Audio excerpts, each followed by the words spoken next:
Hello everyone, কেমন আছেন সবাই? আশা করি সবাই ভালো আছেন। আজকে আমি আপনাদের সাথে চিকেন মোমো রেসিপি শেয়ার করব। প্রথমে নিয়েছি মুরগির মাংস, আদা, রসুন, জিরা এবং 2টা গোলমরিচ। এখন সব কিছু একসাথে ব্লেন্ড করে নেব। ব্লেন্ড করার পর দেখুন একদম মিশ্রণটা কত সুন্দর হয়েছে।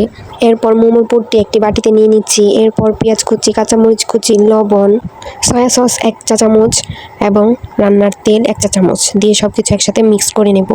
এরপর আমি আটার ডোটা বানিয়ে নিচ্ছি। এখানে আমি আটা, লবণ এবং গরম পানি দিয়ে ডোটা বানিয়ে নিয়েছি। আপনারা চাইলে ঠান্ডা পানি দিয়েও মতে নিতে পারেন। এরপর আমি ছোট ছোট করে রুটি বেলে নিচ্ছি। আপনারা যেভাবে রুটি বেলেন এভাবেই বেলে নেবেন। আমি একে একে সবগুলো রুটি বানিয়ে নেব। গোল গোল করে বানিয়ে নিচ্ছি ছোট ছোট করে, একদম পাতলাও না একদম মোটাও বানাবো না।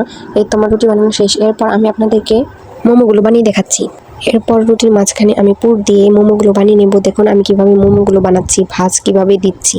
একদম স্লো মোশনে আপনাদেরকে দেখাচ্ছি। আমি প্রথমে একটা ভাঁজ দিয়েছি, তার অপর সাইডে আরও 2টা ভাঁজ একই রকম করে দিয়ে, তার বাম সাইডে আরও ভাঁজ দিয়ে, এরকম করে 6টা ভাঁজ দিয়ে সামনের দিকে আমি জোড়া লাগিয়ে দেব। দেখুন সবাই, দেখুন মোমোটা কত সুন্দর হয়েছে। আমার মোমোটা বানানো শেষ। এরপরে আমি আপনাদেরকে আরও অন্য ডিজাইন বানিয়ে দেখাচ্ছি। আমি আরেকটি রুটি নিয়েছি। এই রুটির মাঝখানে আবারও পুর দিয়ে আমি ভাঁজগুলো দিচ্ছি। দেখুন স্লো মোশনে আপনাদেরকে এটাও দেখিয়ে দিচ্ছি। এরকম করে ভাঁজ দিয়ে পুরাটাই দেবেন। দেওয়ার পর গোল করে নিয়েছি। এরপর এটা আমি সেমভাবে বানিয়ে নিয়েছি। এই তো আমার মোমো সব বানানো শেষ। এরপর আমি আপনাদেরকে সিদ্ধ করে দেখাচ্ছি। আমি আপনাদেরকে নতুনভাবে সিদ্ধ করা শেখাবো। মোমোগুলো সহজভাবে কীভাবে সিদ্ধ করবেন। প্রথমে আমি একটি প্যানে পানি গরম হতে দিয়েছিলাম। এই পানির মধ্যে আমি একে একে মোমোগুলো ছেড়ে দেবো। আপনারা হয়তো ভাবছেন পানিতে ছেড়ে দিলাম মোমোগুলো ফেটে পুরোগুলো বের হয়ে যাবে না, তো না, নিশ্চিন্তে থাকতে পারেন। এভাবে সিদ্ধ করলে সময় কম লাগে, তাড়াতাড়ি সিদ্ধ হয়ে যায়।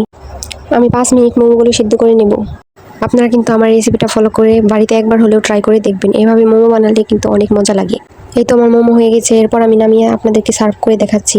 আমি এখানে প্রাণ টমেটো সস এবং প্রাণের ধনিয়া পাতা সসটা ব্যবহার করেছি। এই সসগুলো দিয়ে খেতে অনেক মজা লাগে। ধন্যবাদ সবাইকে।